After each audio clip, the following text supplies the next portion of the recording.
হাদি সাহারার উষার বালুতে আবে জামজাম পানি, হাদি আজাদির হাসান হোসেন জান্নাতি ফুলদানি, হাদি ইতিহাস পাখি আবাবিল মুসার হাতের লাঠি, হাদি ওমরের অর্ধ জাহান মোরানো শীতল পাটি, হাদি গোলাপের মাতাল গন্ধ খোলা পায়ের রাশেদার, হাদি উত্তাল সাগরে জোয়ার আল্লাহু আকবার।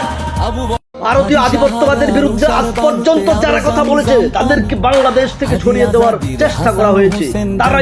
তারাই রাজাকার হয়ে যায়, তারাই দেশ বিরোধী এবং সন্ত্রাস আখ্যায়িত করে তাদেরকে শেষ করে দেওয়া হয়, ত্যাগ দেওয়া হয়। আপনারা দেখুন এবং বুঝতে পারবেন কি কারণে হাদি ভাইকে শেষ করে দেওয়া হয়েছে এবং আরো অন্য বিশেষ করে মৌলবীদেরকে কেন ত্যাগ করা হচ্ছে। এবং ইন্ডিয়া বাংলাদেশের দুশ্মন ছিল, আগে থাকবে। এদের বিরুদ্ধে আপনারা সবাই দাঁড়ান এবং বাংলাদেশ জিন্দাবাদ। হাসান হোসেন জান্নাতি ফুল